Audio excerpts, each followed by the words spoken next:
All right, dude. Back in the saddle. Back 2 long in months. the saddle. It's 2 crazy. long months. Time flies. First of all, I have no sense of time at all whatsoever. this has actually been the fastest year of my life. Like, Yeah. and I feel like it was one that was spent primarily like just working.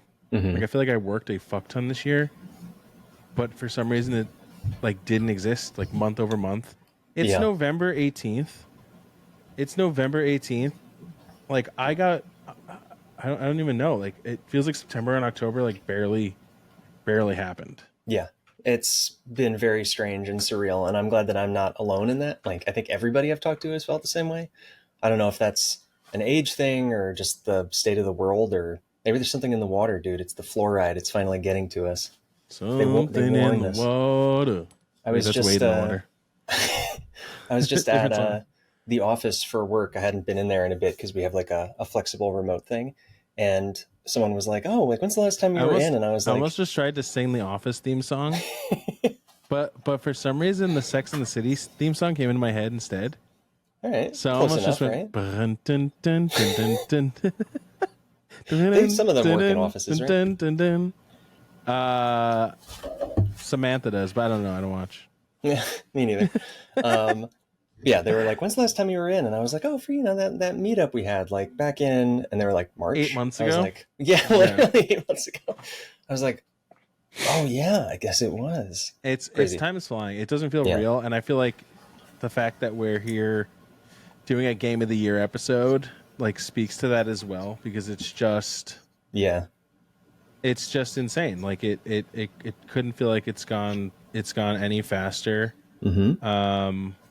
All of the games that we are going to talk about, like I feel like I played them yesterday, and I feel like I played them a million years ago.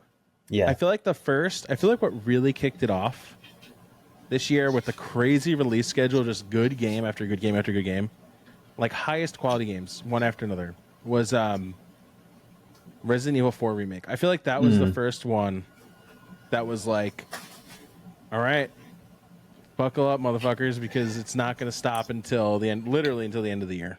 Yeah, I think for me that was Tears of the Kingdom, because I feel like that's where, I forget what the order of releases was, but that was the one where I was in the middle of playing it and having an amazing time and was like, oh no, there's another game coming out, right? Yeah. So it was like, from there, it's literally been just constant, like new release after new release, like going from one thing to another. Was that April? That was April, right? Tears, I think. Tears. So? Fact check. Can we get a fact check? Need a number crunch. Tears. I think it was April. No, I think it was May. My keyboard of the Kingdom, Beers of the Kingdom. That was yes, May 12th, 2023. Wow, what was May? Did we even have May this year other than Tears? Don't remember a damn thing about it. It was May, right? And yeah, May 12th. So and RE4 remake was April. Gotcha. RE4 remake was April. Yeah. So that really did kind of fire the starting gun. Just one after another. Yeah. But yeah, so we figured today what we'll do is we basically pulled up tier maker. And I actually, before this episode even, I went in and I pre-sorted like, I don't know, 100 games that like I hadn't even heard of or had like no chance of playing. So it's really just like 1, 2, 3, 4, 5, 6, 7, 8, 9. 9 times 1, 2, 3, 4, 5, 6, 7. So what's 9 times 7? 56? No, 60. Sure. No. It's 9 times 7 is 54, 63, 71. No. 60. What the hell?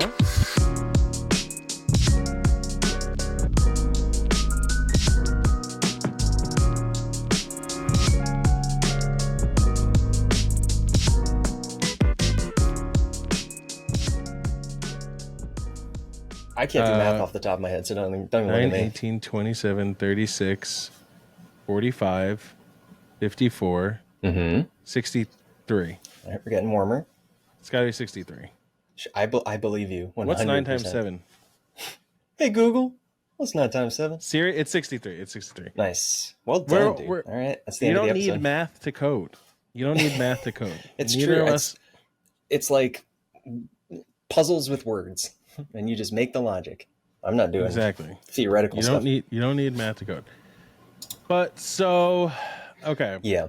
And this year's been so nuts in that, like, you can even pull up that list and, having played so many things, still be like, I didn't even hear about this, but it's still like good enough to be on these lists. Like, there was something for everyone this year, which is pretty crazy. There was. You know, across all genres, different levels of production value, like, pretty insane. Pretty insane. What has been, so we're going to go through the ranking. What's like your high level thoughts or like high level impressions?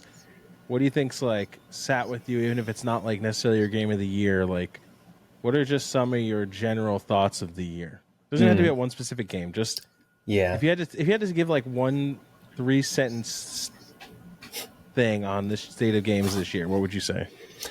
Oh, that's a good question. I'm just so impressed by it, really. Like, after a couple of years of like not great stuff, or feeling like things were really slowing down in the industry, this year, like, just what an explosion of great stuff. Not just like great content or things to do, but like legitimately amazing games that I think will be talked about for, years and maybe decades to come, as like one of the top years. And I think we saw a lot of stuff that didn't necessarily change like the face of the game, of the industry, but we saw like refinements of so many franchises and genres, and like great sequels, great remakes, two of the best remakes I've ever played in my life, which stand on their own, I think. And just such a refinement of like where the industry, the good things about the industry, good games. Dead Space and Resident Evil 4. Yeah, they're both phenomenal remakes. Like, stand on their own, dude, stand as great remakes. Metroid Prime, which is like halfway between a remaster and remake, I always forgot about that one too.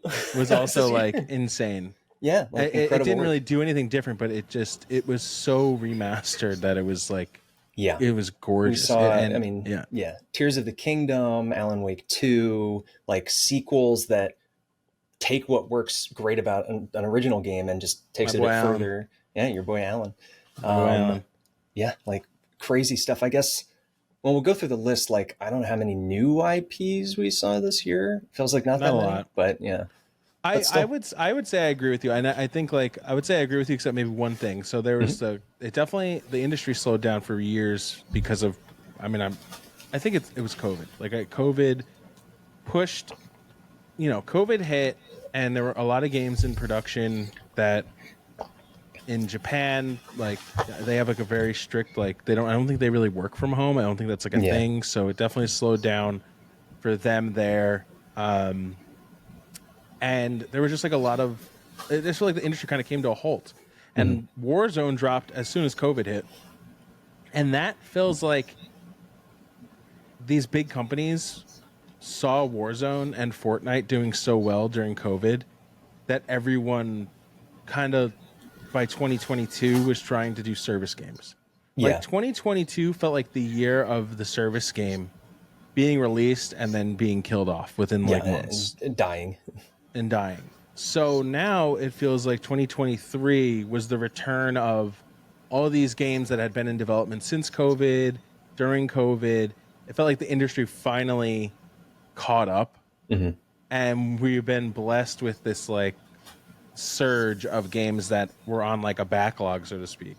So it was an incredible year, and I think there was one game that actually maybe did revolutionize a little bit more than the others, and that one for me is Baldur's Gate 3. For sure.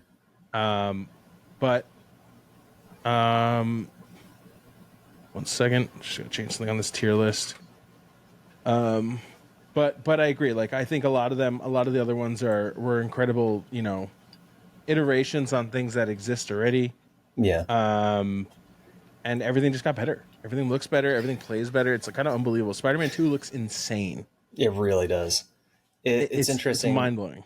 You touch on the whole service game thing, because like, if there's like, it's not the dark side to this, but like the flip side of like the happy, great year for single player games we've had is like, what a weird time for like multiplayer games.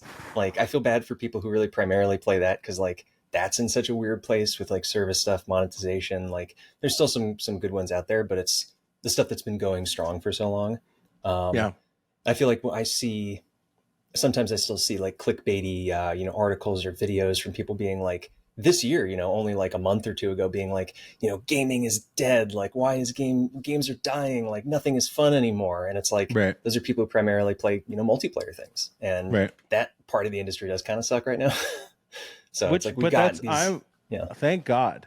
Thank God. Like it kind of feels like if in the movie industry you're having all these superhero movies bomb, and all these movies like Oppenheimer and Barbie doing well. Oppenheimer is hmm like a 3.5 hour historical biopic, yeah, and it made like $1 billion. Like hmm that is exactly what that industry needed to like keep film alive, right? yeah, And I think you sent this article around to one of our group chats where it's like you have movies and then you have content, yeah, and Marvel has very much become content, unfortunately. But I think having a series of those films bomb will hopefully force that industry to retract on that kind of stuff, right? yeah, And I think video games needed the same thing. I think they needed multiplayer and service games, not even multiplayer, like specifically service games, yeah, to bomb, because otherwise the industry would never learn a lesson on, oh, this stuff won't work if it's aggressively monetized and not respecting yeah, the player base. So I think it needed a bit of that. And I think combined with something like Baldur's Gate doing way better than they expected. I think that game did like 20x better than what they expected it to oh, do. definitely, yeah. I Like, don't think yeah, anyone saw it coming. yeah. And I think we'll see how it does in awards season. I think it's going to clean up.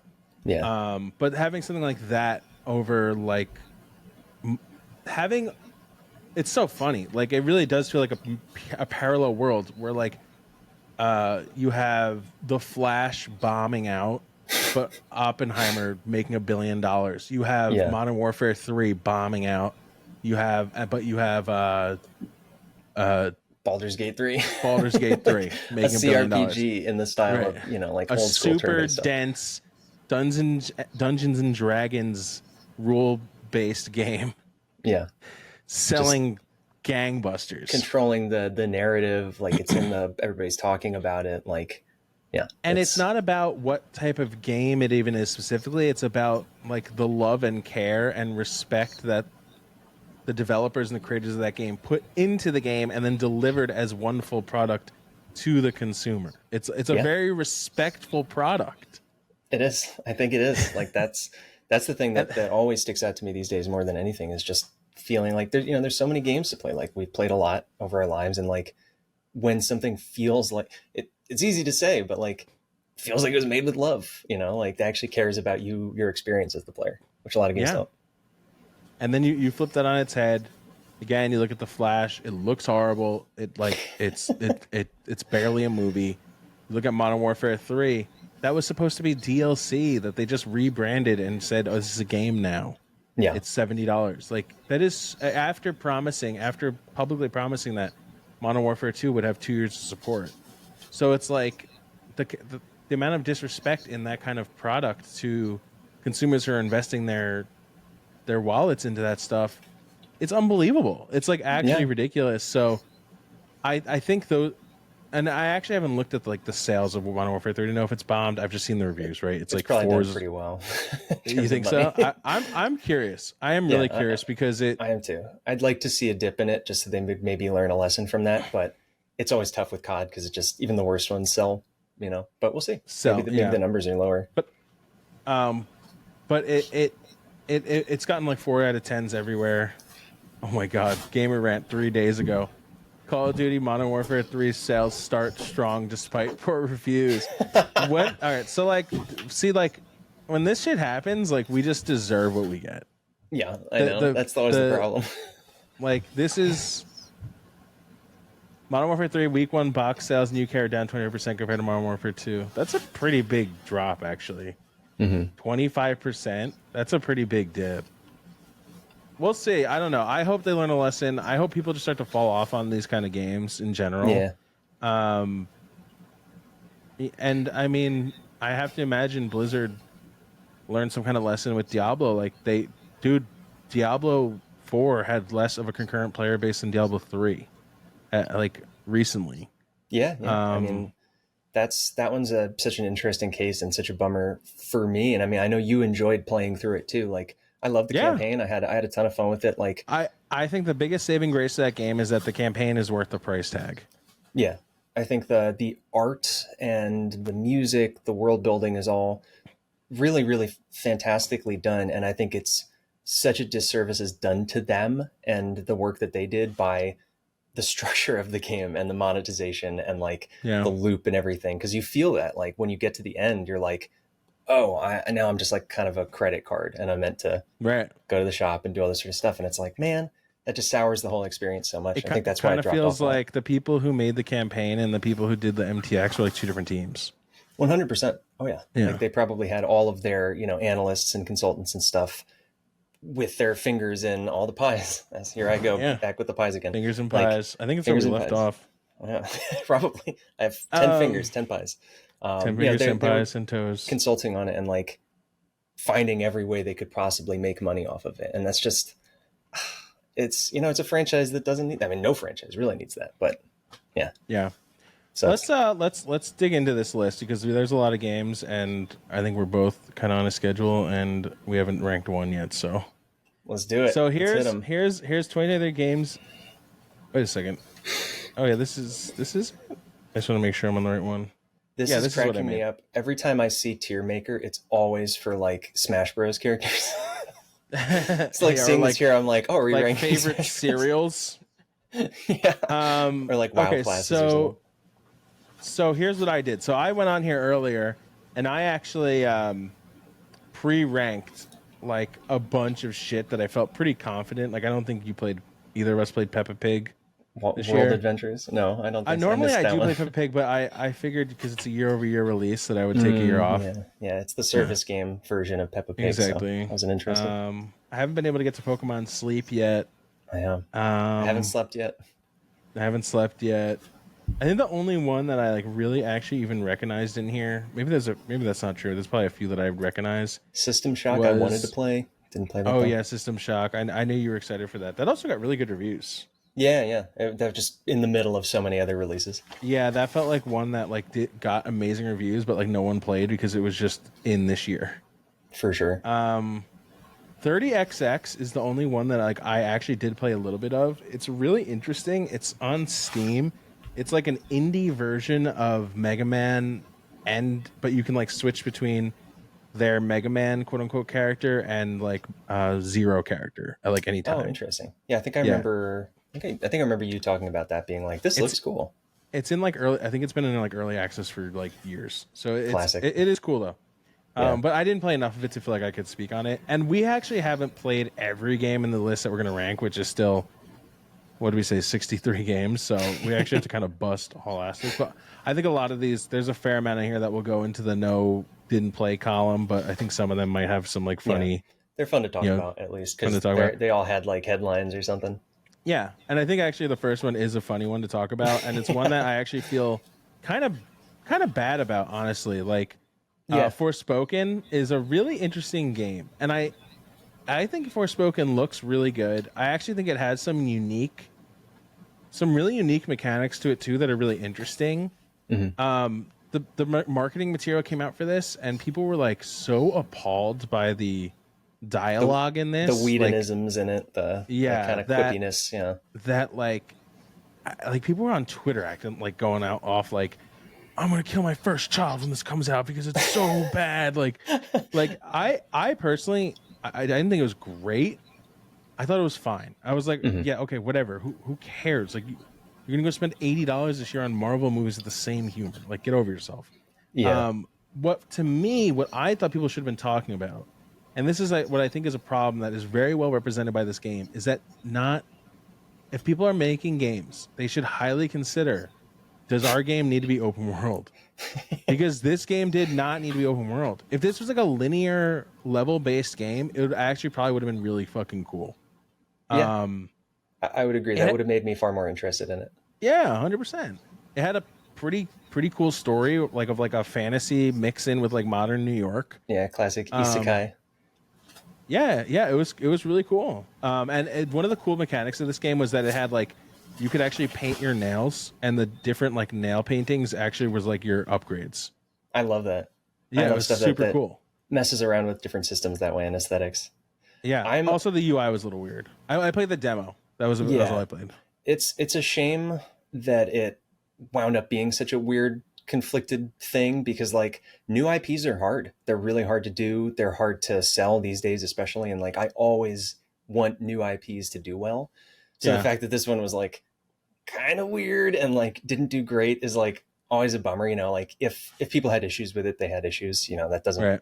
It's not like you're gonna buy it just because it's a new IP and like support it Right. regardless. But Right. it was a shame to be like to see something pretty ambitious come out this way, especially from like Square Enix, It who was never DOA. tries anything new. Like, yeah, coming out with it and it just being so weird. Like for me, I was put off by the dialogue, not because like I think that's inherently bad, but it's just not my like Your thing, yeah. thing anymore. I don't know. I used to be more into it, but now I'm just like, I don't know, it doesn't click for me.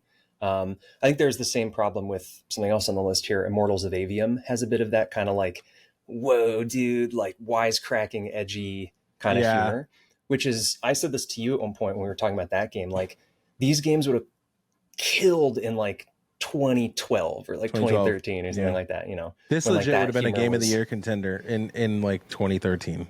yeah. I think it would have clicked a lot more with people. But yeah, just open world fatigue. Like it reminded me watching gameplay of Forspoken of like Final Fantasy 15, which I didn't love because like I just remember like sprinting around this like big empty open world and like being kind of bored of that.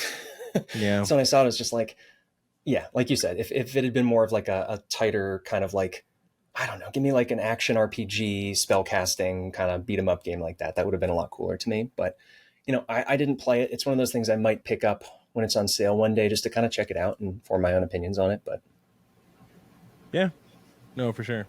Another one that I played a little bit of. I probably played like half of this game. It reviewed very well.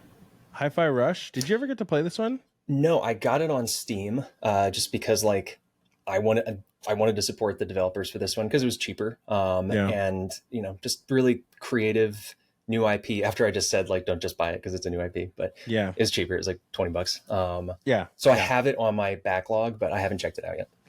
So it's really cool. It feels like one of the best PlayStation 2 games you ever played. Yeah, It's got like that like Sly Cooper, Sly Fox, Spy Fox. No, not sorry. Sly, I always get Sly Cooper. Yeah, Sly Cooper. I always get Sly Cooper and Spy Fox confused in my brain. Star Fox. No, Spy Fox. You ever play Spy Fox? Like the No, I never played Spy Fox. You ever played like Spy Fox and like Putt Putt, like those like old computer games? Like it's like one of the first computer games you ever played, like Freddy the Fish. I feel like if I saw That's like any the of point these, and I would click. know. It's like the I would point be and like, click. Yeah, wow. but I would you might know that Putt Putt was like the purple car. He was like a purple, and it was like Putt Putt through time. Oh yeah. Yeah. I see it on the back of my eyelids. Yeah. I see it. Yeah, he's like a purple car with a big fucking smile. It's like the first like computer games that you would play when you were like 5. Oh yeah. And you're like, wow. Also, the future. okay, one of the coolest things about Spy Fox, it has a secret ending. It has a secret dude. ending. Whoa. It was like probably one of the first secret endings I've ever like engaged with in the game. I remember my mind was blown. I'd beaten the game probably like 10 times because it takes like 2 hours to beat. Yeah. And at the end of the game, the main villain like flies off in a in like a what's it called? Big floating balloon, a zeppelin. Hot air balloon. Oh, Zeppelin. Okay. Like a zeppelin, and it has like a rope that's like hanging off the bottom of it, like a ladder, like a rope ladder, and you can like click to grab it. If you click it quick enough, you actually get on the zeppelin, and there's like a whole nother sequence where you like actually defeat the boss instead of him just like running off. I would have screamed as a kid if I figured that out. Like, that would have blown my mind wide open. It blew me away. It absolutely blew me away. Game of the year, Putt Putt. Game of the year. Oh, Spy Fox. Excuse me. Yeah, sorry. Putt Putt didn't have the same secret ending. So Hi-Fi Rush was really, really good. I'm going to put it in B for now. I ended up getting a little bored of it. It has a cool mechanic of like you kind of beat enemies to the beat, which is really cool and unique. I'm actually kind of tempted to put it in A just because it is so creatively It is so creative and visually beautiful, Yeah, and like I actually might have to put an A just for sure. its creative. Um, Pizza Tower is another one I played. I'm also gonna leave in B. It's super unique, and I also love the creative vision of this one. I just never finished it. It's also like kind of like really hard. Yeah, yeah. I that's another one on my wish list on Steam because I love the classic Wario Land games, and I know it's kind of in the style of that, like especially the later ones, like sprinting through a level with a timer. Right. And I know I probably have a lot of fun with it, but I just wasn't quite in the mood to sweat. So I haven't played this one yet, but I know you did. Yeah, I just craziest experience. Just played Dead Space, got it on sale on the PS5, the remake, and totally missed it earlier this year. I love the original game, but when it came out, I just wasn't in the mood for it. Having just played it, I was like, "What the hell? This is amazing!" It's Yeah, like yeah. it. For me, I might prefer it more than Resident Evil 4, like purely as a Wow. remake, That's crazy. because it's hard to say. Like they're both really, really, really good, but Dead Space did such an amazing job of like staying so true to the original one that I actually didn't even realize parts of it were different until I went and looked them up and was like, oh, that sequence was like totally different Totally in the original. different, yeah. A philosophy of a remake that's slightly different from RE4 because RE4 like reimagined things a bit while keeping some of the stuff the same. Dead Space basically kept the fundamental structure the same, but just improved on it in so many ways. And like the visual design was phenomenal. Some of the best graphics and lighting I've seen, the sound, the haptics on the PS5 controller. Like I was really blown away by it. Like I rarely replay games back to back, but I finished it and I was like, I just want to play that again. So I just Yeah, went through New did it Game again. Plus and like got some more trophies and everything and just That's awesome. it's a really phenomenal horror experience. Great, just showcase for your TV, for your PS5 or your Mm-hmm. Xbox or whatever. Um, the PC version is apparently still janky, but that's EA in Thanks, general. They EA. always kind of do that. But yeah, I really enjoyed it. I was like, damn, this is gonna be on my like personal list of favorites as well. So would you say this is a S rank game for the year? The S rank Oh, stamp of approval? the official S rank stamp of approval. That's tough because there's a lot of things that I'm gonna want to put in S, and I know I have to be We like, can move it around, but do you want to yeah. leave it there for now or put in A? Here's the thing, like it's hard for me to, even if it's an amazing remake, to be like, oh, that's like S, that's peak when it's like still a remake of something. So I'm like, but I guess that's trying to be more subjective than I feel objective. like RE4 and this are like different enough. They're big enough of remakes that they're almost like Mhm. new games. Yeah, yeah. Um, let's put it in A for now. Put In it in A A? for now. Yeah, I might If bump this it goes back in up. A, I think I'm gonna put Hi-Fi in B. Yeah, that's fair. Okay. I know you spent you spent like 30, 40 hours with SpongeBob Cosmic Shake. So Uh huh. what was your thoughts on that? It's actually my most played game on Steam this year. 1,000 hours. No, I've never even heard of that. You sure? I don't think either of Huh? us play GoldenEye either, right? And GoldenEye was No, I so forgot about that. interesting. Just like a quick quip on GoldenEye, like the Switch version of the remake was into like a entirely different version owned by a different company than the Yeah, Xbox version of the remake. the Like licensing for they that game made is so weird. they made two different games. Yeah, like It's not one like had a like one version that's ported between the two. It's two different companies made two different remakes. yeah, one has like different modes, like different graphical features. It was such a weird scenario. I mean that game in general was always a licensing nightmare when they first made it because of the James Bond license stuff, and it's continued to be a licensing nightmare just because of IPs transferring to so many people, Nintendo having their fingers in it. Yeah. Yeah, weird one. I'm gonna put Metroid Prime Remaster in A as well for now, just because it is a Sure. remaster and it does nothing different. Yeah, But it was amazing. I know, but neither of us played Atomic Hearts. I Oh, played you did play, about 2 hours of that game. and you never got back to it. Nope, had no desire to. So where are you gonna put this one? 2 hours counts. C, Yeah. D. I hate to put it in D, having only put 2 hours in, but yeah, you could put it in a C tier, I guess. So that for you, that was like Far Cry. It was like a Far Cry robot alien or robot it's. I was really disappointed. I know I steampunk. should. I hate to say disappointed when like again I played so little, but like the visuals, the aesthetic, unbelievably cool. Yeah. Like I love that kind of thing. What a awesome like BioShock retro future take on like the kind of Soviet aesthetic and all that sort of thing.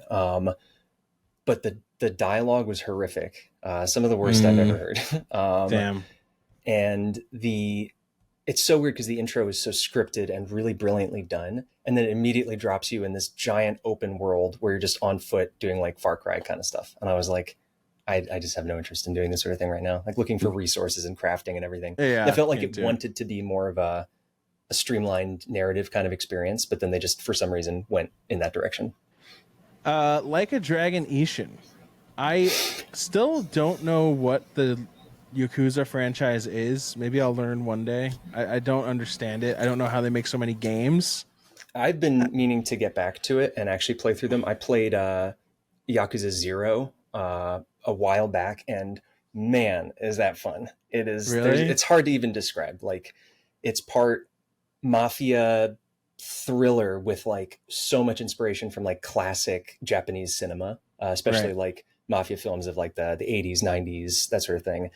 And the impossible to describe like zaniness of like trying to crush in as much like bizarre Japanese cultural stuff as possible. So there's like karaoke segments, there's parts where you're like dancing, like there's a quest where you're working with Steven Spielberg to like film a music video for Michael Jackson, like all sorts of weird stuff. And then in the next scene, a guy's like cutting his finger off because he like betrayed his like mafia leader. Hell yeah. Yeah. I want to play through them all, but I haven't played that one. There's so many, and they do like one every 6 months. Yeah. I don't know how like they're pumping them out. They just the had a new franchise one. is A new one picking came up. out like a month ago. Yeah, I know. It's crazy. This is Horizon Call of the Mountain. I actually did play this. Oh yeah, I it's the haven't VR finished one. it. I was really impressed by this game. I'm torn between A and B.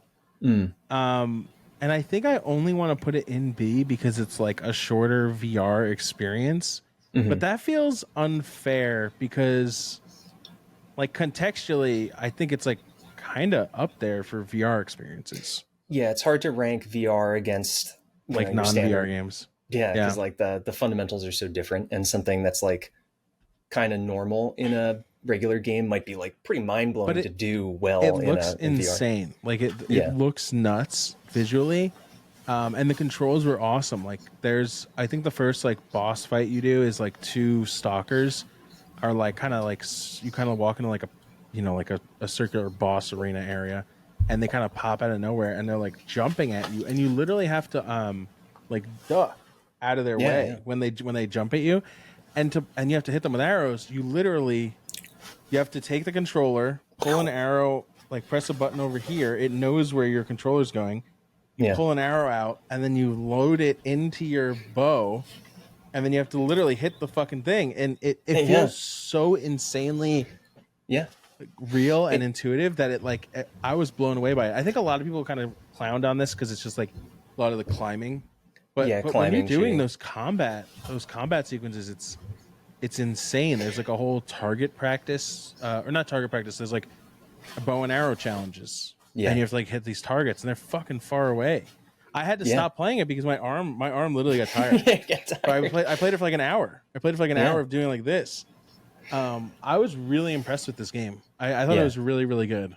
That's like I said, the have to hard finish thing it. to describe to people who haven't really gotten into VR is like in a regular game, shooting an arrow, you probably just press square or R1 Right. and you shoot the arrow. Hold But, left like, trigger.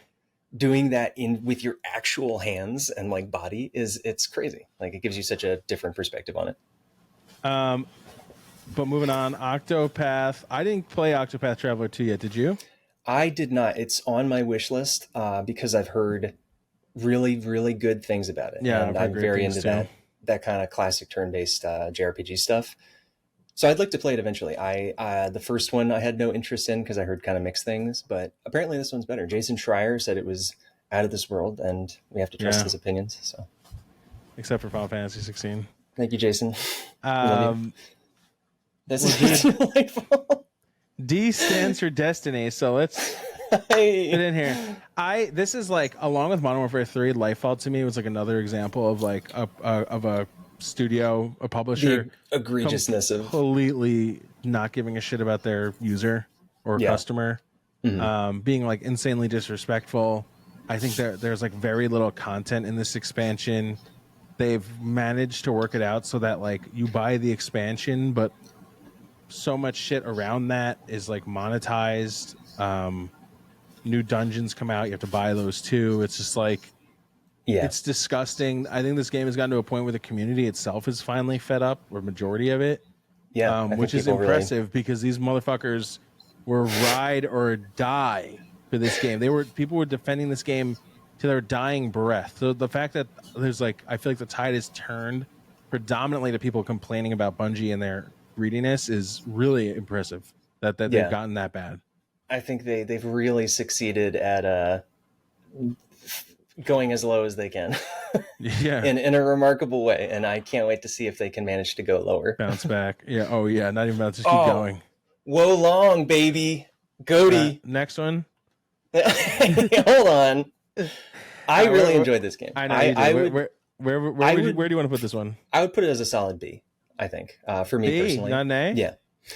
It's close to. I need to go back and check it out because they patched it a lot. There was a lot of like quality of life things that really disrupted my experience, and I know they've patched a lot of that. So I think it's probably a lot better now. But for me, as someone who loves Souls-like games, Team Ninja's kind of stuff, Wolong for me was just a lot of fun. Like the parrying system, the combat, the kind of like Chinese mythology and history was really cool. I had a lot of fun playing. I know it wasn't your cup of tea exactly, but I played it. I think I played like 75% of it. Mm-hmm. I never finished it. It really, there were a lot of things I didn't love about the game.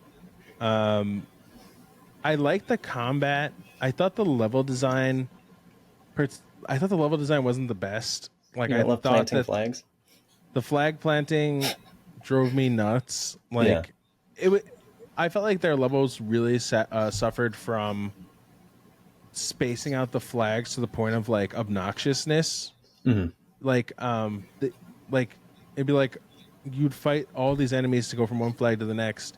By the time you're like, you can see where the flag is, they throw like 2 mini bosses at you at once. It's like, dude, what?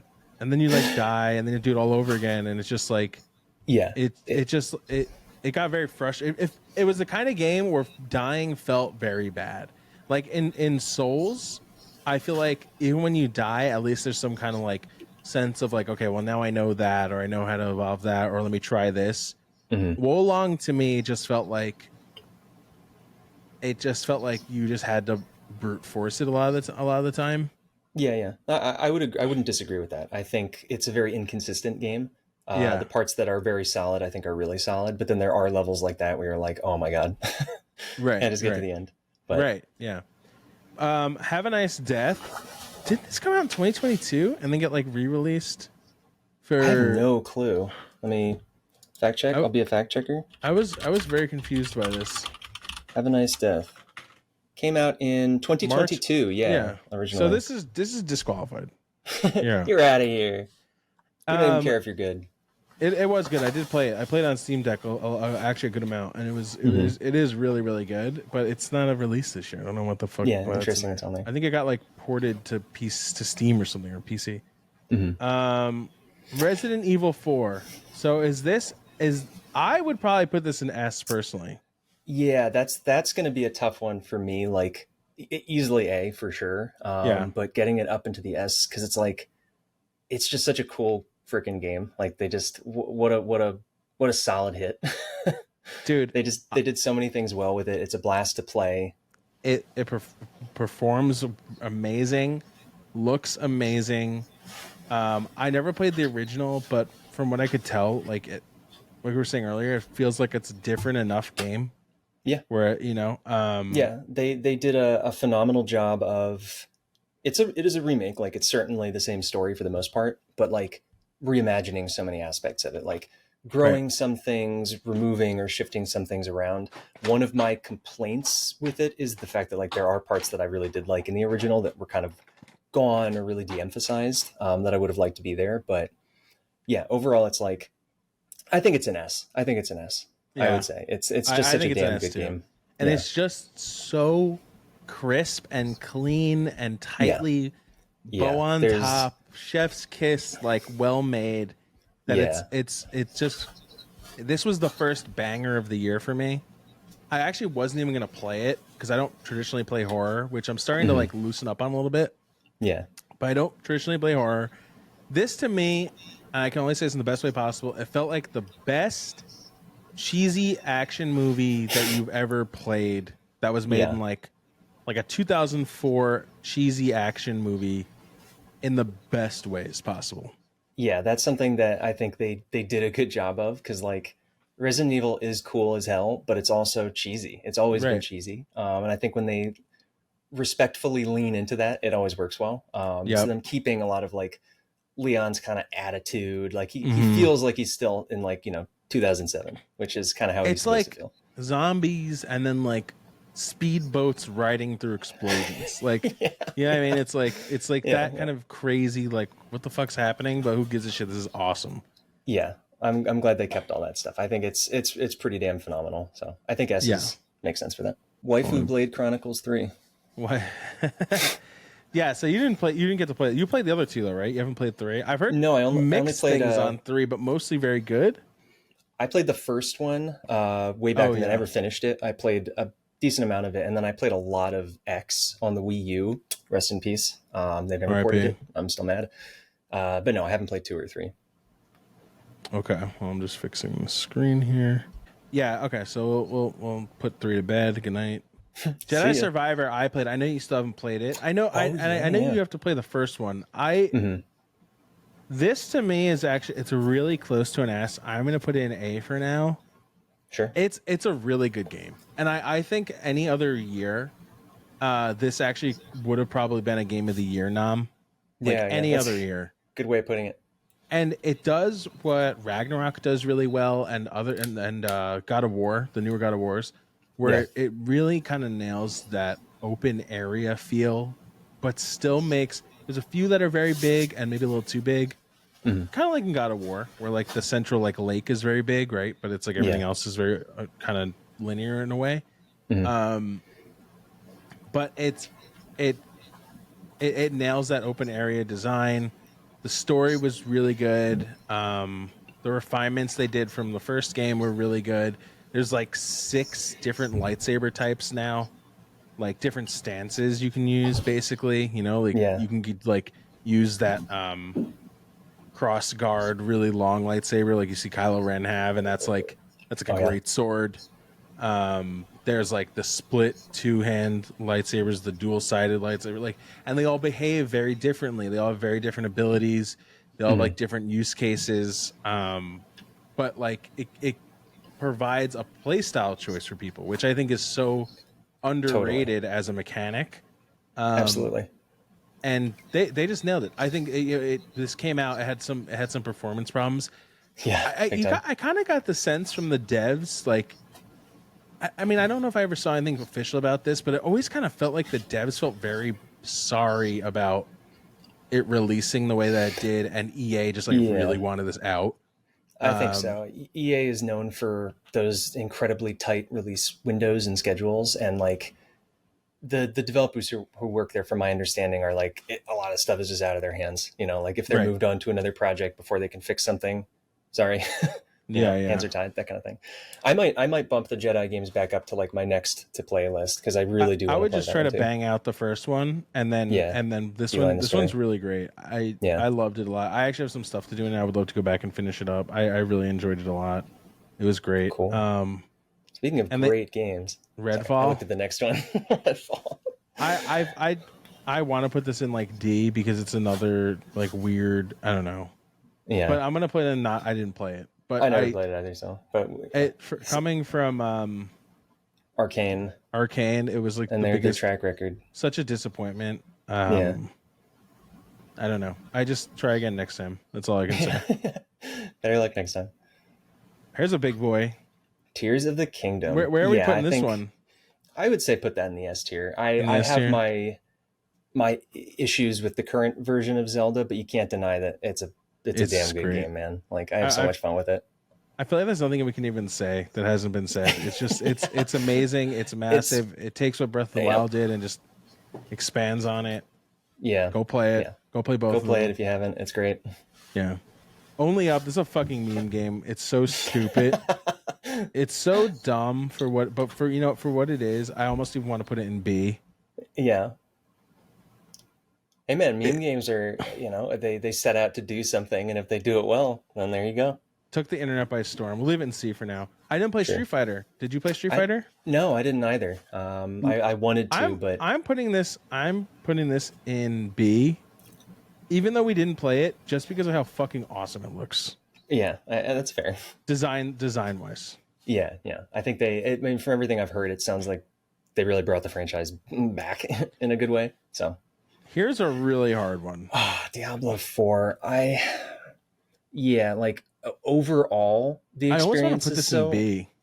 Yeah, I feel like B is a safe. I mean, it is a competent game. It's a lot of fun. The campaign's amazing. The campaign is probably like an A plus, but then the second that ends, the game becomes like a D. Yeah, really. It drops so dramatically. It's crazy. It really, leaves you with kind of a sour taste in your mouth. But yeah, just like the work that went into it, the polish, like the fun that you can have in there is, yeah, I think B is fair. We'll put it in B. Sorry, Diablo. Sorry, Bobby. B for Bobby. See ya. Here's what Amnesia. you snuck this one in there, right? You kind of like stealth played this. Like I didn't know. I haven't played the whole thing, but I played the whole thing. Okay. I've played a bit of it, so it's hard. I don't think I want to rank it, but I'm pretty sure I would probably wind up putting it as like an A or a B. Let's do it's it. I've Yeah, heard this is like a. I heard this was like a very surprise, yeah, very high quality surprise. I would put it in B just because I feel like stuff in A should be things that we have more experience with, but Sure. it also doesn't really matter. But yeah, it's really, I mean, great experimental kind of horror experience, immersive sim, approach the problems how you want. Really, really cool. Yeah, it seems like it has a structure where people end up playing it like over and Different over and ways. over. Yeah, and to find different solutions. Pikmin 1 and 2 remasters. Should we rank these or should we put them in didn't play? Put them in didn't play. Okay, get the fuck out of They're here. they're basically just straight ports. I'm gonna put this in. I'm gonna put this in A for right now. Yeah, I think that's a good place for Final Fantasy 16. We both loved it. We both feel mixed about parts of it. For me, it's like my personal ranking is an S because the story rocked me so hard that I still think about it, and like I was like tearing up multiple times in this game, especially towards the very end. I have like pictures on my phone from the game. I think I took like 200 screenshots playing it. Yeah, I think I did the same. There's just certain individual frames of this game that are some of the most beautiful moments in any game I've ever experienced. Towards the end, when you see a certain character's eye seeing the phoenix wings, that was like one of the most powerful images I've ever seen in a game. Yeah, it hit me so hard. So for me, it's like I think it's an S, even though it's like I think it's a flawed masterpiece. Yeah, It has a lot of flaws, and I could see why people would put it as like low as like a B or a C. Yeah, Because of those flaws, because people don't care about story as much as I do. But the story and what the game does well, it just does so well that I think it makes up for like almost all of its other flaws. Yeah, I would agree. I think for me that game really like oscillated between being an S and being a B, depending on like what part of the game I was at. Right. So I think for me it does settle in there as an A for just being so artistically, musically, graphically. Oh yeah, the music. Oh, it deserves. I really hope it wins. The best score this year. For me, insane. It was just like gameplay and structure were inconsistent. I think that's kind of what let it down for me. But presentation wise, it's just really, really top gorgeous. of the line. Pikmin 4, dude. I want to put this like right in S. Yeah, I would. It's tough. This was really good. I loved it. I enjoyed this game way more than I thought I was going to. Yeah, it was a sleeper. It kind of came out of nowhere. Like finally we get the new Pikmin, and it was like, damn, this is pretty good. It was really fun. Like, yeah, I guess it's hard to compare it to like an epic like Tears, but I loved it. Pikmin 4 was so good, and it looked insane. It was like one of the best looking games on Switch, and easily it came one of out the best like looking games. 7 years deep. Yeah. I my qualms with it are more from like I guess comparing it to parts of the previous games that I liked more. I wish Sure. there was a bit more like more open, big open areas rather than kind of like the smaller leading you toward the caves, like smaller zones. But Oh. it's such a great like game to pick up and play, put down, come back in anytime, which is a genre in and of itself. Remnant 2, I'm putting in did not play. Yeah, didn't play it. Here's another big boy. The I think this is the going straight to hidden the the hidden indie gem, Baldur's straight to Gate the 3. ice. Yeah, Yeah, definitely. kind of. I mean, Are we leaving I Pikmin in A for now? I think so. I think Okay, that's a fair we'll leave it place for there. it. Cool. Yeah, Baldur's Gate 3. I haven't finished it. I still need to go back and finish it. But there's so much that's been said about it already. Like incredible passion project. So I don't give a much. shit that I didn't finish it. I'm 100% going to finish it, and it does so much that I've never experienced in a game, to Yeah, the point where it feels like it's like AI. It's nuts. Like it feels like the game in real time is rendering is taking in my responses and rendering something, or sorry, taking in my inputs and rendering something based on that. And I've like there's a live dungeon master living in your fucking computer, like rewriting it as it goes. yeah. You really It's the story very feels like it's yours in a lot of it feels ways. like it's yours. It's insane. I've seen people tweeting that they're 7 playthroughs deep and it feels like an entirely different game every time. It's just like it's an insane game. I cannot get over how they pulled this off. It's an S. It's an S Yeah, for sure. And then we'll go at the end and we'll pick one game of the year. We'll pick two because we might have different ones. Texas Chainsaw, Dead by Daylight, like didn't play it. Blasphemous 2, I haven't played either, but I've heard everyone loves it. yeah. I want to get to it eventually. Armored Core 6. I know you haven't played this. I'm really tempted to put this in A. I think I'm going to. I was Yeah, go very for it. surprised by this one. I was not really expecting to like it, but From really did a good job. It's again, it's like it probably is like their best performance wise, probably their best. Yeah, really well optimized, shockingly Yeah, good PC game, which is yeah, weird for really, them. really well optimized. Looks beautiful. You can like customize every part of your mech in terms of like colors and whatever, and you can like paint pixels onto it. So people are making like Kirby mechs and stuff, like just like Yeah. crazy stuff. It's great. The game is super super fun. It still has like a weird kind of push of that Souls like challenge, especially in some of the bosses. I don't know if you saw me do that first boss, the Baltius, which is like it's just like it's insane. Like, it's so hard, Yeah. but it's that same classic FromSoft. I'm addicted to this. Like I have to do this. Yeah, you're addicted to the pain. And I will the pain do and the this. pleasure. Yeah. This person, and then when you kill that boss with a sliver of health and your last bullet, oh, it brings me back to Millennia. Sea of Stars, I also haven't finished. I'm gonna put this in. I actually feel kind of bad ranking this because Yeah, I same. wish I did play more. I played a couple hours of it, so it's tough. I'm gonna put it in B for now. But I think I could easily see myself moving this to A by the time I finish it. Yeah, same. I would agree. They did a beautiful job, especially for being an indie title. You can see where it's inspired from. Gorgeous, it's super pixel engaging. art, Yeah, great music. Yeah, yeah, super charming. engaging.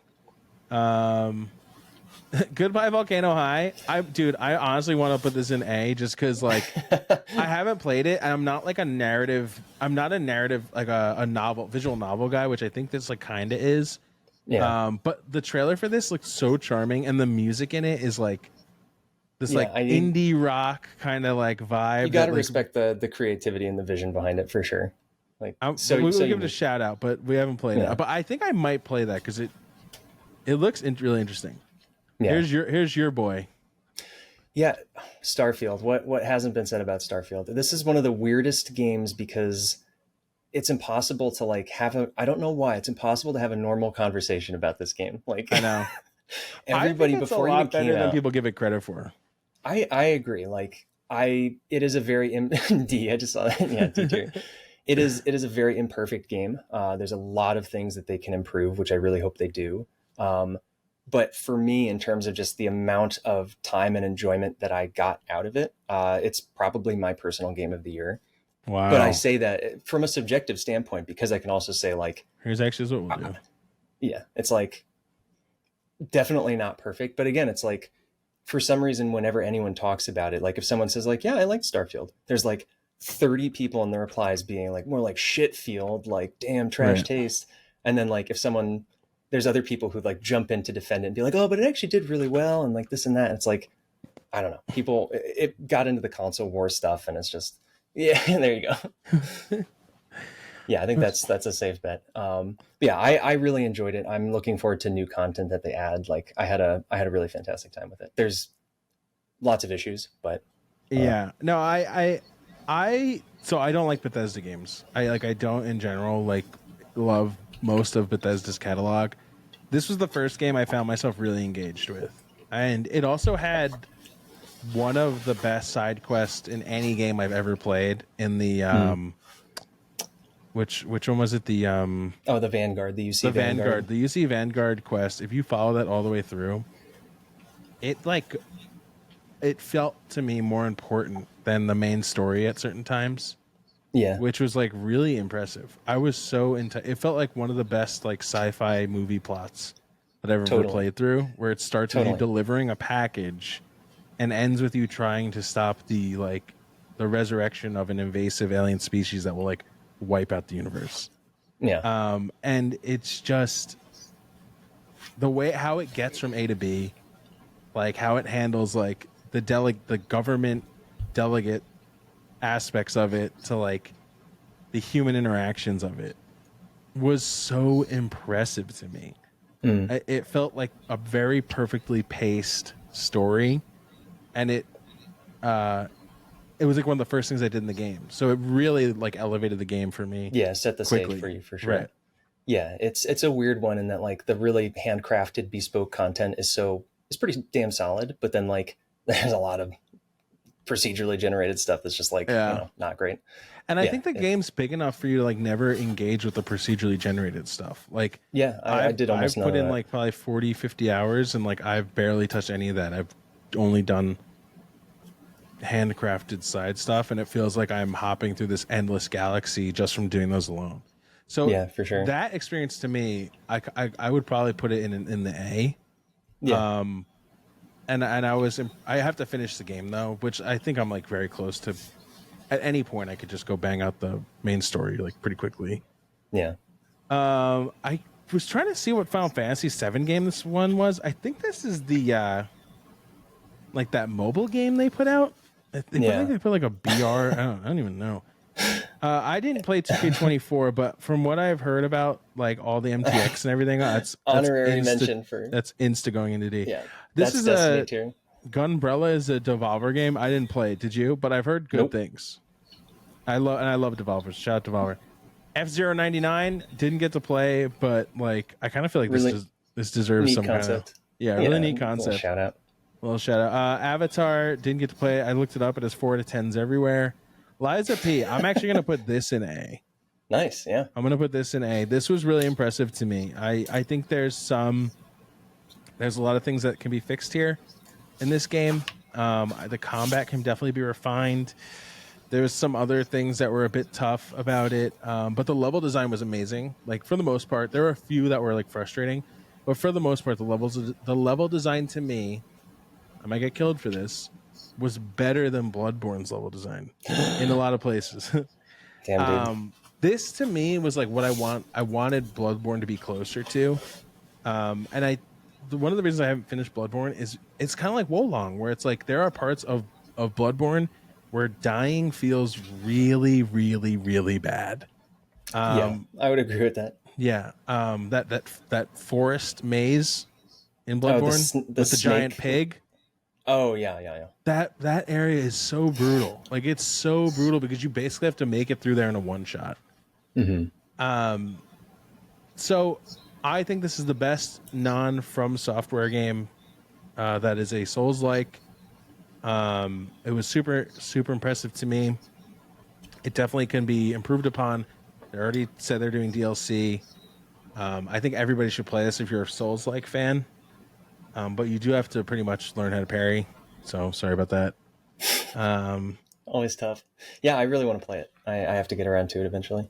Yeah, and John Woo in our chat actually agrees. He said, Lies of P was surprising for me. Wasn't my favorite, but I enjoyed it more than I thought I would, and I think it's the best non-From Souls game yet. Yeah, I agree. I think it's the best non-From Souls, like 100%. I know you got to play it. I'm gonna put Mortal Kombat in A as well. All right. The campaign's kind of meh, like not great. I think if you're a longtime fan, there's some really fun stuff for you in there.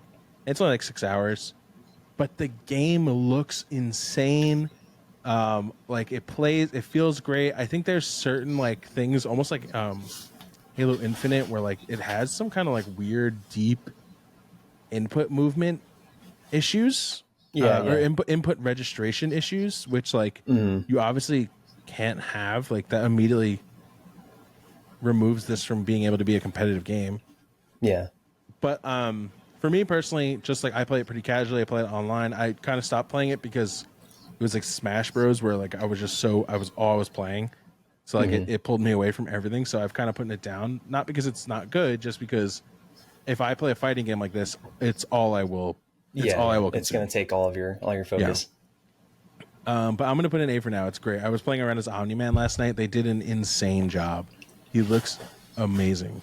Party Animals. Where are we putting this? I'll put that as a B. I love this game. We had a lot of fun with this. I know. I can't. Yeah. I hope it doesn't like get shut down or anything, because I would really like for us to be able to keep going back and forth with it, because it's so fun. The developers have been pretty vocal with they put out like an FAQ for like their seasonal plans and stuff. So hopefully it keeps going. I had a lot of fun with that. Payday 3. Did you play it? Nope. Any thoughts on Payday? Nope. I've seen this like terrible reviews, and it makes me sad. I think Counter-Strike really... 2. Any thoughts? I haven't played it yet. I love Counter-Strike. I haven't played it though, so it's still kind of like it's out, but they're like still kind of making it. So Mirage haven't played, but I've seen extremely mixed reviews, which makes me kind of sad. I still want to try it at some point. Yeah, same. I really want to check it out. I want to see what their like streamlined kind of OG re-envisioned experience is. Yeah, like how well they pulled it off. Didn't get to Detective Pikachu Returns. I also saw that got bad reviews, which was sad. Forza Motorsport, didn't play. Nope. Lords of the Fallen, I did not play, and I gotta say, I did not think it looked very good. They keep trying. They just keep trying with that franchise. Some people really dig it. Souls-like, right? It's a Souls-like. Yeah, it's kind of a Souls-like. Yeah, that's their vibe. It looked very jank and stiff to me. Wasn't my jam. Rise of Kong, this game I did not play, but it looked so bad that it wouldn't even look fun.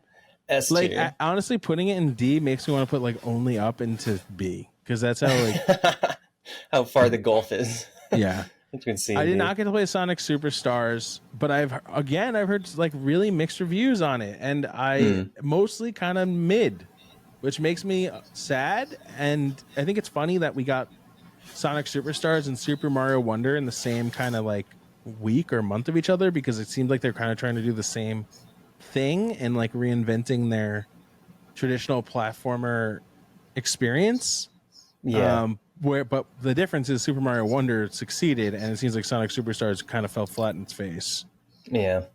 Speaking of, where are we putting this bad boy? I kind of want to. I think this might deserve. This is like really high S or like mid S, or really high A or like mid S. I would personally put it in A, but it's tough. It's really good. I haven't finished it. I kind of got bored. I don't know. Like, I felt like there was some. I loved it initially, Mario Bros. Wonder, but like, I don't know. I felt like something was missing from it as it went on. So here's what I'll say. I played like 98% of it on a trip when I was traveling through the West Coast, and then I got home and I had to travel again the next weekend. Brought it with me, didn't play it, so I still had like 98%, like 2-3 weeks after my travel. And I actually finished it last night because I wanted to finish it before I started Super Mario RPG. Sure. And I definitely had that feeling with like 4 levels left of like, like I don't know. I don't know. I felt a little burned on it, I guess. I think it's inconsistent in like some of the levels are like so amazingly well done and like Yeah. gorgeous and have like a fun little like shtick to it. And I like had my jaw, fell open. And then other ones are kind of like, this is a Mario level. Yeah. No, I agree. But it's an incredible game. They did a really good Yeah. job. So fresh. So like super the creative. whole really polished. Yeah. Great game. Nope, I agree. All right, let's see. We're almost through the list. Spider-Man. So I'm also really torn on this one because I think it should be in an A, but I could put it to S. I haven't finished it yet. I'm probably gonna finish it tonight or early tomorrow. Yeah, it's weird. Like I was not enjoying it at first, but the more I've played it, the more I've really, really, really started to enjoy it. So it's tough. Like where I'm at right now, like I'm feeling very hype on it. So I'm like, oh yeah, like get it in an S. But then like, maybe my thoughts will change after digesting it a bit. No, I think if you're hype on it where you are now, you'll probably level out where you're at. Yeah, I just think from like just the presentation, man. That's the technical design. That's where I just thought of. Yeah, it's really hard to not give them like the S here because it's just so well put together. Yeah. But my overall thoughts from like the Game Awards noms, which was Spider-Man, Super Mario Wonder, Zelda, Resident Evil 4, Baldur's Gate, and what was the other one? 1, 2, 3, 4, 5. It's gotta be down here. Oh, Alan Wake. Oh, Alan Wake 2, yeah. I thought the two that should have came off that list were Spider-Man and Super Mario Wonder, and or Spider-Man or Super Mario Wonder, and I actually kind of thought Starfield should get bumped up ahead of one of those, maybe Wonder, and that's only because Spider-Man was amazing. But if Spider-Man to me felt more like an iteration on something that came pretty recently, and Starfield to me felt like it was trying to do a bit more of something that was like on the path of what Baldur's Gate was doing. Not quite the same, a little bit more strict like classic RPG, but it felt more like it was trying to do something a bit more like inventive or like a bit more dynamic, as where Spider-Man felt a lot more than a lot more close to like Spider-Man 1. So that was like the only reason why, or same with Super Mario Wonder. That was the only reason why I kind of thought Starfield maybe deserved a Game of the Year nom over one of these two. Yeah, I would have bumped off Wonder and put Starfield on personally, just again from like scope, scale, like from polish, various things like that. Yeah. City Skylines I haven't played, but people love that game. I have to check it out. Yeah. Metal Gear Solid Remaster I have not played. I've heard horrible things about this. Yeah, the games are great. That is not a great collection of them. Dave the Diver I'm putting an A. Even though now we found out it's not an indie, maybe we should delete it from whatever. Yeah, rest in peace. They lied to us all. Thanks, Nexon. Alan Wake, I'm going to put this in S. Yeah, go for it. I could see people putting this in A, but I'm going to put this in S. It was really cool. It's like the whole game, the whole like plot of the game is self-referential to the game itself, which like doesn't really make sense until you're like playing it, but it's just so like it is scary, which there's like a jump scare element that turns some people off very harshly, which I totally understand. I fucking hate jump scares, but I managed to power through it. But the whole thing has this like underarching tone of like funniness to it. Where the whole thing just feels like a joke, right? But like in a good way, and like there's a point where like the main characters start like cursing at the jump scares, and they're like they'll be like, oh shit, like fuck, like god damn it, and it's just like it makes you feel like they're with you. You know what I mean? And it's like they're experiencing those scares the same way you are at a certain point. So it's like everything about the game feels like so meta, super creative. I mean, it's Remedy. Like they just know they just nail this shit. They nail this shit. It's such a cool way to do storytelling. I just saw one of the devs from Remedy said that they've officially moved to Control 2. So hell yeah, I can't wait. I can't wait, and I am interested to see if we get an Alan Wake trilogy, which I think could definitely be possible. It's a tricky one for me because like I want to play it so bad. I have like it's like an accessibility thing for me with jump scares. It's really tough. Like it just stresses me out so much. Like that particular kind of like screamer Yeah, sudden yeah, flash. Like I love horror, but that thing is like that style really bothers me. yeah. I want to play it so bad because I know, knowing me and like how much I love artsy fartsy shit, like Alan Wake 2 might maybe would be my game of the year. Like Yeah. if I actually got through it, but I The want to way I want I to try and did get it back was to it. I would so everything kind of mixes, all of my sound from my PlayStation, everything mixes through my computer. So what I was doing was I was turning the sound for the PlayStation. I would play it like this with like one ear over the headphone, but then I would also have the speakers on Yeah. like kind of low. So it would kind of like be like getting this like weird sound mix going where it's like I had like half of it loud, half of it kind of in the distance low, but Yeah. then I would also have like a Twitch stream on or something so that I had like my nerves being calm the whole time.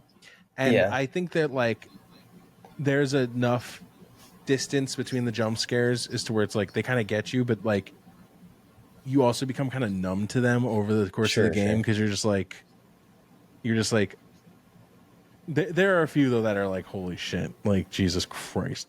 But Yeah. but I think it's worth powering through. And I think Yeah, like I really want to play there's it. enough game where it doesn't happen that it's like worth getting like Yeah, yeah. shocked I mean, those I times. love stuff that experiments with the art form that way, and Remedy does a great job of that. So Yeah, I think Modern just Warfare, try and yeah, find a way that you can power through. I'm putting Modern Warfare 3 and D. yeah, that's in the dumpster tier. And this just came out like 2 days ago. So I feel like we kind of have to put it in over here. But Yeah, I can like already we've had enough time tell with that that. I feel like it's going to go here. Yeah, up in an A. I think Makes it's sense. going to go A. So I'm going to put it in the top of did not play. Now, game of the year. This is where we'll end. Yeah, So for you, you think it's Starfield.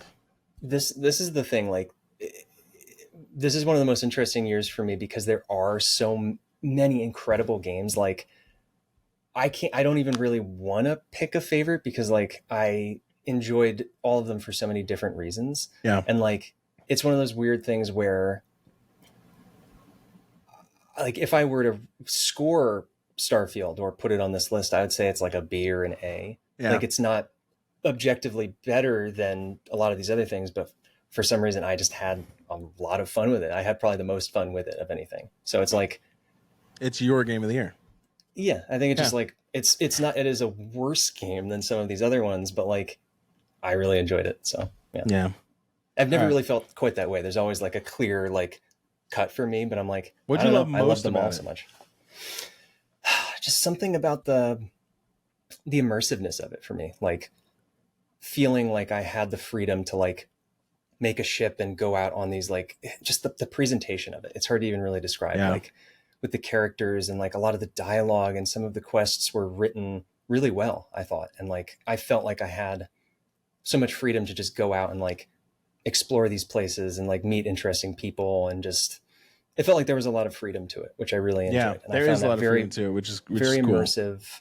And the vibe of it, where it's this Yeah, kind of like the vibe and the aesthetic. digital steampunky kind of like retro futurism, where it's like old consoles on these spaceships, and Yeah, yeah. you know, playing it with headphones on, and every time you take off and you just hear the tick, tick, tick, or you go to do the hyperdrive and you hear them flipping all the switches. Yeah, It's yeah. like It's the it's details so and the engaging, presentation.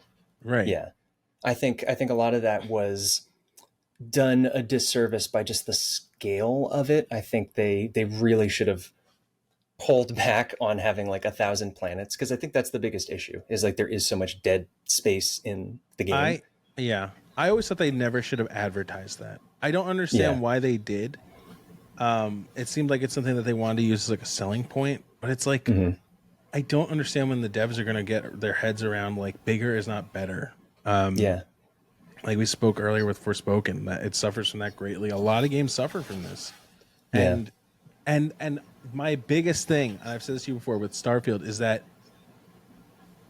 the game on its own, with all of the handcrafted content, it feels already enough like you were traveling through this massive galaxy that you're seeing billions of miles of distance between, and it's like that comes through enough with what's just handcrafted. I haven't even Yeah. gotten to procedurally generated stuff yet because there's Same. just so much of that. So I hear people's experience when they're kind of engaging in that explorative thing. They're let down by the game because they think that those are big negatives, and they are negatives for those people because that's what the experience is. But Yeah. I think the experience you can have where if you're just following the Follow the storylines, breadcrumbs. Yeah. the breadcrumbs, you can literally feel like you're this deep space explorer. Yeah. And it's really cool. And I think that's what they should have focused on Yeah. more Yeah. than like, hey, everyone is 1,000 planets. You know, it's like they're not really. It's like, I agree. It just it gave me it just gave me a feeling that nothing else quite did in the same way that really appealed to me and made me think about it's a lot of interesting like science fiction kind of things, space stuff. Like I watched a bunch of space documentaries because I was like, man, this stuff's cool. Interstellar. So yeah, like is it an amazing game? I don't know. Maybe parts of it is, but like I just had a lot of fun with it. So yeah. No, I agree. I hear I you. kept coming back to it, dude. I put like 200 hours into it. I don't even know why. Now, my game of the year, like you said, this one hit me differently than all the other ones. I think it's just personal choice. I think it has its flaws, but I think it's just for me. There's nothing on this list like it.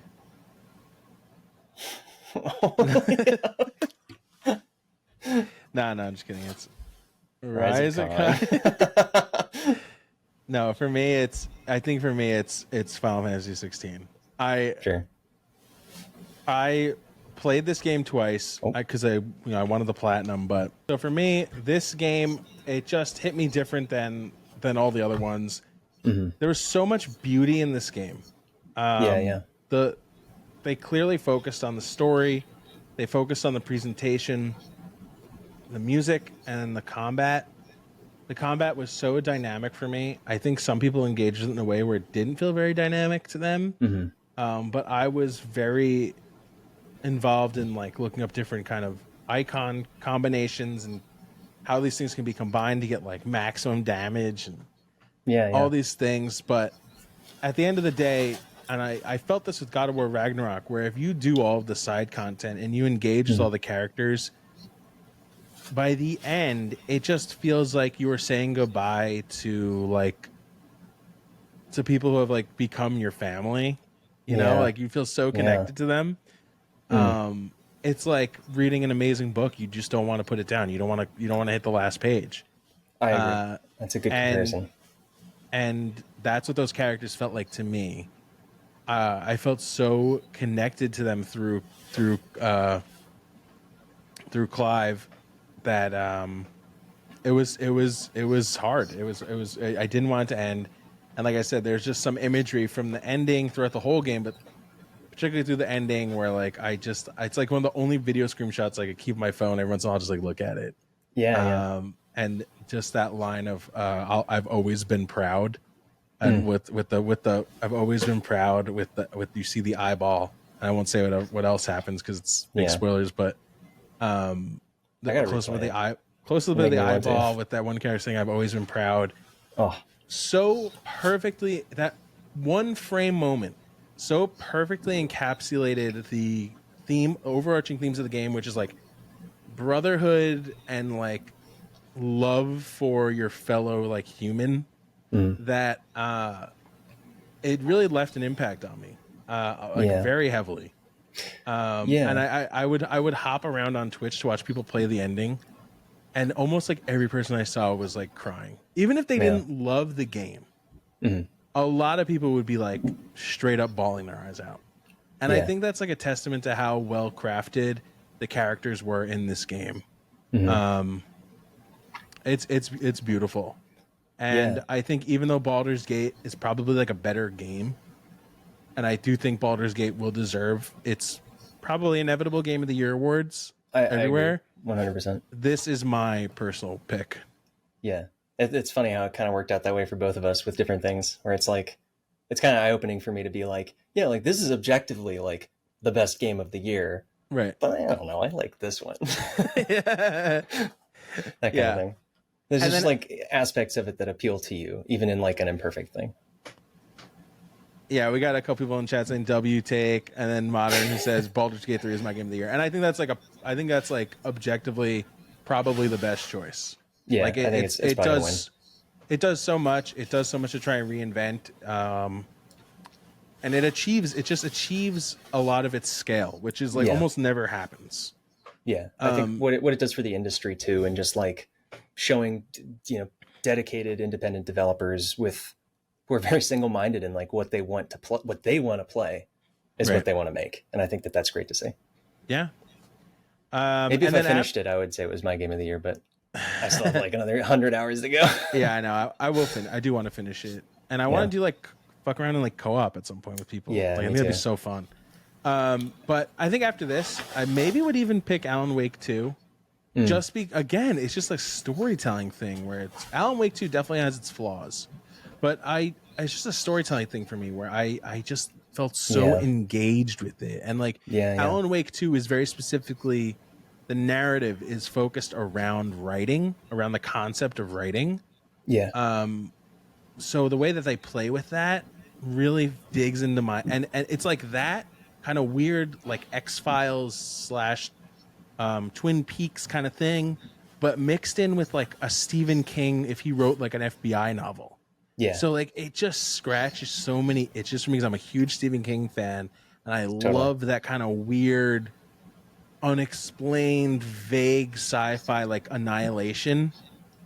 This is a very Annihilation vibe, you know, where it's like things are happening and it's like why? It's like shut up, you'll never even know. You know. But it's like there's a very large theme around chaos, and like you're not supposed to understand what's happening because the experience for you and the experience of the characters is just so fucking chaotic. Yeah. And I love that. I love that. There's nothing like it. I mean, there's nothing like it in the industry. There's nothing quite like Remedy in what they do. I think that they're such an important developer in the same way that Larian is, for just doing their own damn thing and like continuing to do it in new and exciting ways, and just showing that works. You can make it work. Yeah, I would say like those three are probably my top three right now: Final Fantasy, Alan, and Baldur's. Yeah. I would say what a year! What a really goddamn year! Like I said, any game on this list that I've played at least like is something that I will replay, that I would pick up and play right now because I just enjoyed it so much. Like Atomic Heart. Can we take that off? Why is it even on there? I played 2 hours of it. That's you, dude. That's put it yours. in D tier, whatever. Put it in Destiny tier. No, I can't do that. I can't put something that had like at least tried a vision. Yeah. No, I know. A lot of people really liked it with Destiny.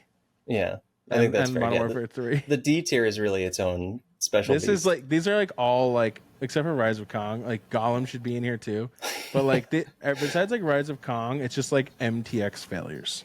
Yeah, things that just really MTX Scarlet crapped all over their player base. Scarlet Letters, yeah. Yeah. Anything else you want to say on the year? Incredible year. Like blown away. The only thing I'm excited for is for the release calendar next year to slow down because this list consumed a lot more of my life than I'd be proud to say. Yeah, for sure. Like it's been so long since I was able to just be like, oh, I'm gonna like look through my library and like see what I'm in the mood to play, because it's like I have to play this new thing that just came out and like I wanted to, so it was constantly jumping from thing to thing. 100%. Yeah, and I like having those moments where you can take your time and decide and hop from thing to thing. But it's what a gift and a curse, truly, as people who love good single player games. But okay, I think that about does it for us. We have our games of the year. Insanely beautiful choices, honestly. I think storytelling is making a comeback, which is nice to see. Yeah, for sure. Lots of different ways to tell stories, different presentations, different people pulling different things away from them. 100%. And yeah, I thank you everybody for joining us. I know there's a couple people in chat. I'm sorry today is not going to be like a longer stream, but this was a lot of fun. I know we've been kind of gone for a while. We explained earlier that we were both kind of traveling on like different, like perfectly timed different weeks, which was hilarious. He'd get back, I would leave. I'd get back, he would leave. Yeah. So So thanks for coming and hanging. I think next week is Thanksgiving, so we'll probably not do one next week, but then the week after, I would love to get back at it and try and see you guys regularly week over week, because I love talking about this stuff, and this was just such Lots an awesome to talk year. about. I'm we sure missed a something. lot. We missed the whole crazy. Unity debacle. Oh yeah, so many things. So we got a lot to catch up on. Yeah. But all right, let me we're gonna head out now. I gotta get out of here. But thank you everybody for hanging out. You can catch us on YouTube, TikTok, Twitter, and Twitch at SRankPod. On Twitch, it's NoBananaSuits, which you're here right now, and we'll be doing live eps there. And then you can find Welsh at SeanWelshBrown on Twitter. On x/Twitter/.com. If you're not in the Discord already, stop by and send us your game of the year. I'm curious, and even if I know there's some people in here who are on the Discord. I will send out the list in the Discord, and you guys can comment on what you guys agree with or don't agree with. I'd love to hear what everybody's thoughts are. Sure. Drop those hot takes. We Drop like the hot takes. Yeah. And we'll see you guys in about 2 weeks. All right, everybody. Peace. Later.